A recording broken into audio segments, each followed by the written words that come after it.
What's going on, guys? It's Gathalion, and I am here at GTC. That's the GPU Technology Conference. And I'm sorry I haven't been streaming. I really am, but I've been having a lot of fun because I've been getting shit like this. I get this badge. Check it out.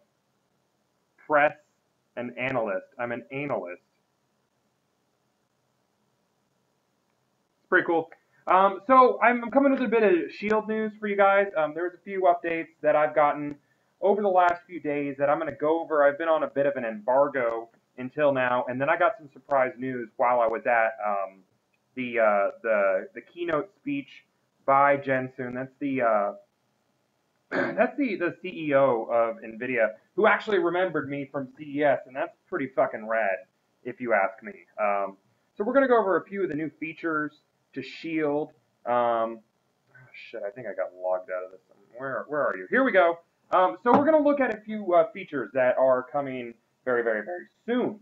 One of which is something that I have been pushing for forever. And I said, NVIDIA, you got to do this. We're doing this with third-party software. We're getting it done. Let's please make this happen officially. And they're coming through. NVIDIA is releasing officially remote game streaming, which is going into beta. What does remote game streaming mean? It means if you have a GTX-enabled PC or laptop now, because laptop streaming is coming.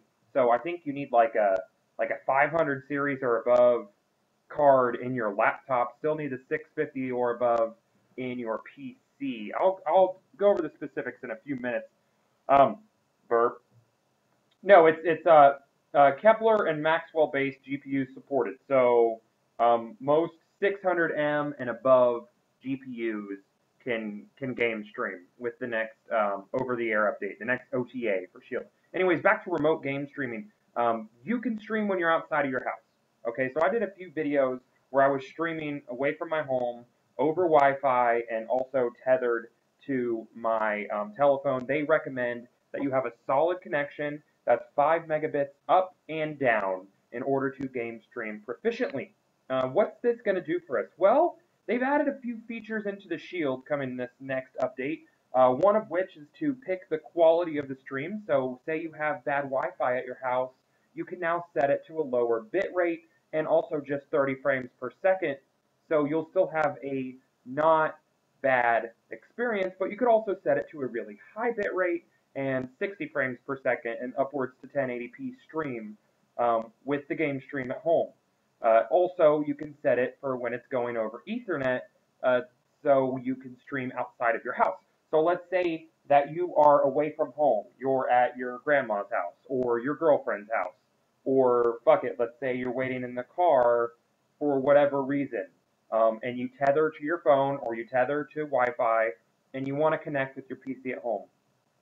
Here's where I was surprised. They pulled a little trick on us. But you're saying, well, Goth, I can't really connect to my PC at home if it's off. That's a good argument.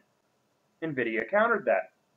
They're adding Wake on LAN support to remotely turn on your PC. But I have a password on my PC. They're adding remote login support to unlock a locked PC after waking it up over the internet. They say a robust Wi-Fi connection is needed. So 5 up, 5 down. That's awesome. They're adding Bluetooth and mouse keyboard support for playing PC games in big screen mode when playing your Shield on console mode. I don't really use console mode all that much, but really not a big deal. So if you want to play Diablo on your big screen at home and your computer's in one room and your Shield is in the other on console mode, you can now hook up Bluetooth mice and keyboards, mousies. So remote game streaming, huge. That is so huge. That's giant. I don't know the exact range of it. Unfortunately, I'm out of town. This is my hotel. You can see this isn't my normal situation, but I wanted to give you guys some news. What else are we getting? You can manually add unofficially supported or unofficially supported games to your game stream list from GeForce Experience. So say there's a game that's not on a list and you want to put it on there, then you can do it much more simply. Uh, let's see what else. Blah, blah, blah, blah, blah, blah. USB-Y cable support to charge your Shield when using Ethernet in console mode. So that's cool. So now you can have the Ethernet dongle that will also charge while you're using, if you want to use your Shield hooked up to USB Ethernet. That's something that the sort of hardcore crowd has been acting for. Acting. Red Buell! I'm very tired.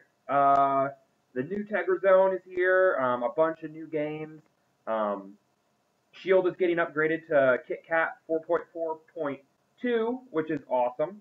The gamepad mapper, which lets you map different controls to your Shield, is getting an upgrade as well. And I think that's all we have that's on the Shield, other than obviously the notebook support, which is something a lot of people have asked for. So, but a lot of people are like, well, why do I need to be able to tether to my notebook if the notebook's already if it's already mobile? Well, now you can remote game stream. Really, remote game streaming is something that has been a selling point that they've been missing, and now it's here, and you can wake up your computer. That's also something I hated. I had to go downstairs and turn on my computer if I want to play with my Shield while I'm in bed, but now I can just grab my Shield, wake on LAN, and turn it off from my Shield. That's pretty awesome for the lazy gamer. And you also don't have to leave your computer on when you leave the house. I'll let you guys know exactly how well all this works when I get home on Thursday. The Shield is now $199 from today until the end of April. That's an amazing deal. $199 is big. Not a big price, that's a big announcement. Go get one.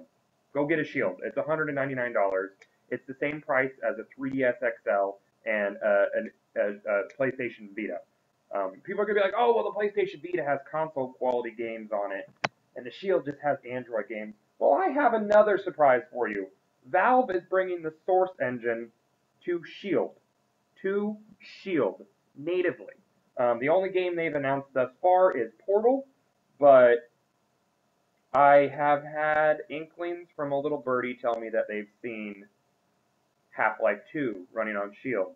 Now, what does this mean? There's a lot of games that run on Source Engine, and I know this is just one step, but when developers see Valve take a step, developers tend to follow suit.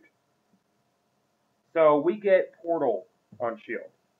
We end up getting Half-Life 2 on Shield. We'll probably end up getting Portal 2 on Shield. Will we get Titanfall on Shield? Sort of like watered down visually Titanfall, probably around the area of the Xbox 360 version? Maybe? Maybe not. Will we see other AAA console games make it to Shield? Probably. Probably. And you could get it for $199. That's not a bad deal. It's a really good deal. I'm not paid by NVIDIA. I love the product. That's why they brought me out here. If I didn't like it, I would say it's garbage.